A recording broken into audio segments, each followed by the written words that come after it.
सुनील जी, आज delimitation commission से आप मिले, क्या पार्टी के पॉइंट्स रहे? और पीडीपी ने बाइकाट किया है और बताया है कि ये कमीशन फिक्स है, तो इस पर क्या बताना है आपका? सबसे पहले तो हम डिलिमिटेशन कमीशन का वेलकम करते हैं। जिस प्रकार से आज तक यहाँ पे डिलिमिटेशन हुई है, लास्ट 1995 में हुई है, पर्टिकुलर 2 फैमिलीज की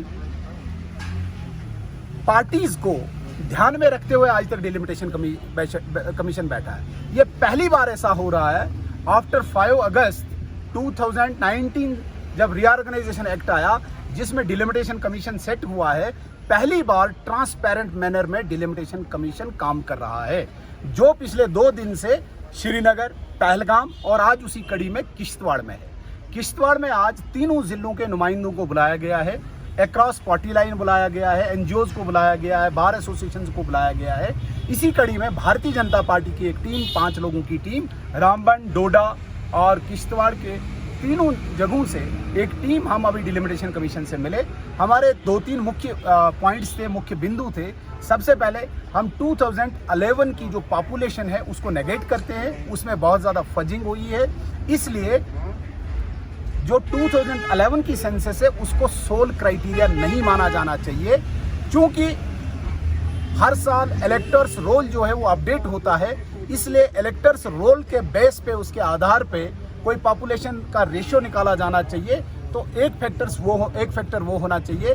दूसरा हमारा जो फैक्टर हम यहाँ पे उठाना चाह रहे थे, रेज करना चाह रहे थे, जिस तरीके से मैदानी इलाकों में, प्लेन्स में एक पॉपुलेशन का क्राइटेरिया फिक्स किया जाता है और फिर उसी यूनिफॉर्मिटी से पूरे स्टेट में डिलिमिटेशन होगी।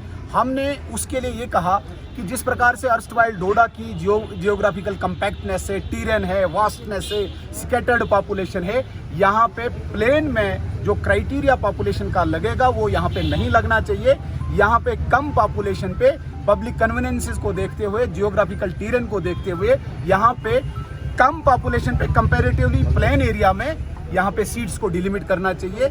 ये हमारा इनसे निवेदन था। और लास्ट, जिस प्रकार से यहाँ इस पूरे अर्स्टवाइल डोडा की बनावट है, रामबन के ऐसे काफ़ी एरिया है जहाँ पे हमें डोडा से होके गुजरना पड़ता है, डोडा के ऐसे काफ़ी एरिया हैं जहाँ किश्तवाड़ से होके गुजरना पड़ता है, और किश्तवाड़ के काफ़ी ऐसे एरिया है जहाँ डोडा से होके गुजरना पड़ता है। इसलिए उस सारी चीज़ों को कंसीडर करते हुए यहाँ पे एडमिनिस्ट्रेटिव यूनिट जो डिस्ट्रिक्ट माना जाता है, न सिर्फ उसी में डिलिमिटेशन होनी चाहिए, इसको स्पेशल केस मान के जिन तीनों जिलों में चिनाब दरिया बहता है, वाटरशेड को देखते हुए, यहाँ का पोटेंशियल ही एम्प्लॉयमेंट का, चूँकि चिनाब दरिया है, इसलिए यहाँ पे अक्रॉस डिस्ट्रिक्ट डिलिमिटेशन होनी चाहिए।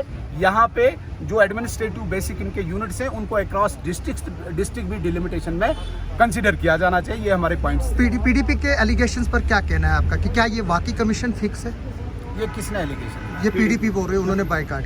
देखिए, पीडीपी अब बाइकाट के अलावा क्या कर सकती है? आपको लगता है वो कहीं पे रह चुकी है अब पीडीपी? लगता है आपको? आप पूरे एंटायर कश्मीर में देखिए, right from top to bottom पूरी उनकी श्रृंखला टूट के दूसरी पार्टीज में जा रही है। अब उनके पास रहा क्या है इस इल्ज़ाम के अलावा? ये लास्ट इल्ज़ाम है उनका, क्योंकि इसके बाद न पार्टी रहेगी न उनके पास कोई इल्ज़ाम रहेगा। और बताया जा रहा है कि बीजेपी एक गेम खेल रही है कि 7 सीटें बढ़ाने के अलावा गवर्नर पे नॉमिनेशन भी कुछ सीटें रखी जाएंगी। जैसे पहले यहाँ 2 वुमेन नॉमिनेशन थी एमएलएज की और 8 एमएलसीज की थी, तो उसी पैटर्न पर जो है वो आप हाईजेक करना चाहते हो क्या? डिलिमिटेशन कमीशन एक ऑटोनमस बॉडी है, इसका किसी बीजेपी, किसी दूसरी पार्टी से कोई लेना देना नहीं है। इन्होंने, ये खुद आए हुए हैं, यहाँ पे सब लोगों से मिल रहे हैं, एरिया को देख रहे हैं, इन्होंने क्या करना है ये इनका प्रोरोगेटिव है, ये इनकी डिस्क्रिप्शन है। हमारा जैसे आम बाकी पार्टी के टीम्स जाके मिली, वैसे भारतीय जनता पार्टी की भी एक टीम मिली है। इससे क्या लेना देना कि भाई क्या इसमें सरकार का कोई हाथ नहीं है? मुझे नहीं लगता सरकार का कोई हाथ होता है इसमें।